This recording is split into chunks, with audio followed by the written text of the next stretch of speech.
Саламатсыздар ма, сүйкімді ханшайымдар мен ханзадалар? Қазақ тілі каналыма қош келдіңіздер. Әдебиеттік оқу 4-ші сынып өнерлінің өрісі кең 43-ші сабақ. Бүгінгі сабақта мәтіннен ақпараттарды тауып оқимыз, шығарманың мазмұны бойынша жоспар құрамыз. Ойлан, бірінші суреттегі өнер иелері туралы не білесіңдер? Яғни суретте Құрманғазы Сағырбайұлы, Бибігүл Төлегенова, Әбілхан Қастеевтің бейнесі көрсетілген. Бірінші, Құрманғазы Сағырбайұлы Батыс Қазақстан облысында 1818 жылы дүниеге келген. 1889 жылы Астрахан қаласында қайтыс болған. Мамандығы күйші, аспапта домбырада ойнайды, яғни өзінің шығарған күйлері өте көп. Оның Ақжелең, Адай, Балбырауын, Сарыарқа, Балқаймақ деген күйлері елімізге танымал. Екінші, Бибігүл Төлегенова. Бибігүл Төлегенова 16 желтоқсанда 1929 жылы Семей қаласында дүниеге келген. Ол опера әншісі, актриса және музыкалық ұстаз. Бұл Бибігүл Төлегенова апамыз әлі көз алдымызда теледидарда өлең айтып, шырқап жүр. Әбілхан Қастеев 1904 жылы туып, 1973 жылы қайтыс болған. Ол кісі халық суретшісі, Қазақстанға еңбек сіңірген өнер қайраткері. Ол Талдықорған облысында дүниеге келген. Атақты суретші, көптеген өзінің қылқаламнан шыққан суреттері өте көп.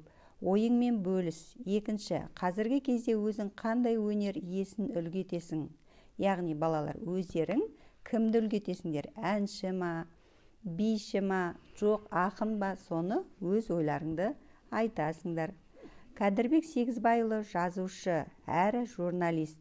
1941 жылы Шығыс Қазақстан облысының Зайсан деген ауданда Жарсу деген ауылында дүниеге келген. Оның Қойнаудағы ауыл, жол, біз қалада тұрамыз, жылдың ең қысқа күндері деген кітаптары бар. Және басқада тағы басқа көптеген кітаптардың авторы. Түсініп оқы, құмға салған сурет. Әке-шешеден ерте айырылған жетім бала тіршіліктің қиындығын, азабын біраз көреді. Қой соңында күндері өте береді. Жұрттың баласы хат танып сабақ оқыған кезде оның бар қолынан келгені күйемен тас бетіне немесе сұқ саусағымен құмға сурет салу еді. Жаңағы өзінің бәкісін алып қашап, балшықпен ағаштан мүсін жасап жүретін. Бір күні бала әкең Қасти марқұм үндемей қой соңынан жүре беретін. Өте момын кісі еді. Мынауың біз білмейтін бір кәсіп қой, жақсы өнер екен, деді бір күні Әбілханның ағаштан жасаған мүсіндерін көрген Түргенбай қарт. Жетім бала бұл алғаш рет осындай қолдауды естіп қуанып кетеді. Білімсіз адамның өрісі тар, құлашы қысқа. Сурет салуға ынтаң, талабың бар екен. Балам, мүмкін сенің оқуың керек шығар, дейді. Осы сөз Әбілханның бір жылтыраған арманына деген бір шырағы жанғандай болады. Бірақ жұрт қатарлы оқу қайда? Жұрттан көрген әріптерін құмның бетіне салып жүріп, соны меңгеріп алады. Білсем, үйренсем деген ынтасы, құштарлығы одан сайын арта береді. Сөйтіп ол өгізге жайдақ мініп Сағымбек қартқа келеді. Елге аты шыққан шежіре қарт жөн көрсетер деп ойлайды. Ұланым, тай сұрай келдің бе, тон сұрай келдің бе, деп қарт кісі сұрайды. Ата, жөн сұрай келдім, оқысам білсем деген арманым бар, талабым бар. Бірақ соған жетімдіктің тұсауы жібермей тұр. Не істесем екен, деп Әбілхан ақыл сұрайды. Шежіре қарт сақалын сипап отырып ойға батады. Япырмау, осынша жасқа келгенше мұндай сауалмен алыстан келген баланы көрмеп едім. Осындай сұрақ қойып келген баланы көрмедім деп көп ойланады. Әбілхан шежіре қарттың ақылын алып азғантай сол кісінің берген қаражатымен ауылдан Жаркентке келеді. Бір сыныптықта білімі жоқ суретшінің өмірі осылай басталады. Біраз кедергілерге жолығады. Еңбекқорлығымен, өзінің қайтпастығымен, кедергілерден, қиыншылықтардан өтеді. Ата-бабасы айналысып көрмеген бұндай өнерге жол табу өте қиын болады. Сонау 1929 жылдары өнер іздеп, оқу іздеп Алматыға келген бала хат танымайтын, білімі жоқ жігітке оқу да табыла қоймайды. Қазақтың сурет өнерінің ең басында тұратын атақты суретші Әбілхан Қастеев атанарын ол кезде өзі де ешкімде ойламаған еді. Құмға сурет салудан бастаған балалық шақта үлкен талабы өнерге, суретшілік қасиетке осылай жол салады.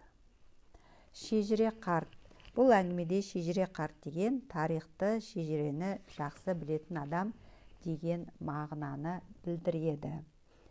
Есіңе түсір, оқудың түрлері әр түрге бөлінеді. Бірінші, мәнерлеп оқу, рөлге бөліп оқу, шапшаң оқу, түртіп алып оқу, буындап оқу, жатқа оқу, іштей оқу және көз жүгіртіп оқу. Дәлелде, үшінші, Әбілханның атақты суретші атануына мына қасиеттердің қайсысы қажет болды?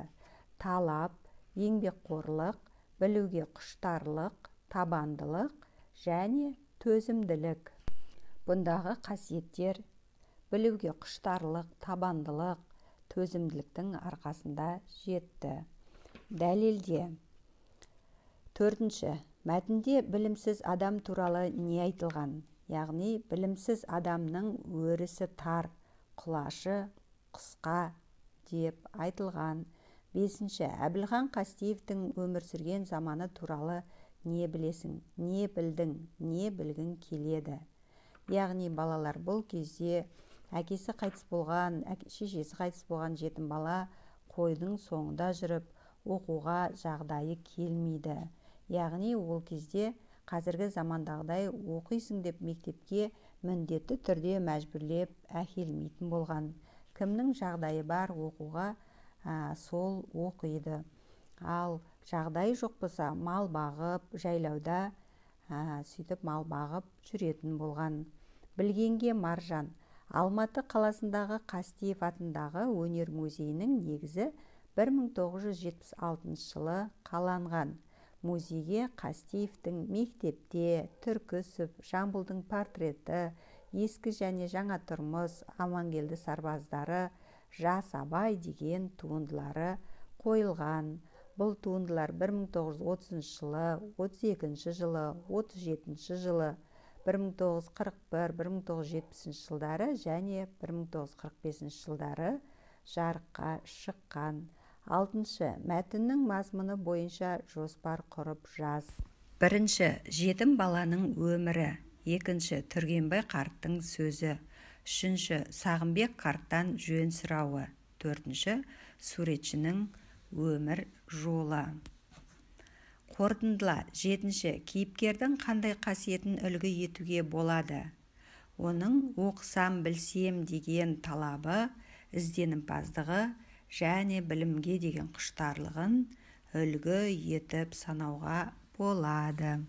Балалар, үйге тапсырма. Көркем еңбек пәнінен танысқан Қастеевтің бір туындысы туралы әңгімелесуге дайындал. Яғни көркем әдебиеттен, көркем еңбек сабағынан өзіңнің ұнаған бір туындыны алып, оқып, өздерің түсініктеріңді айтасыңдар.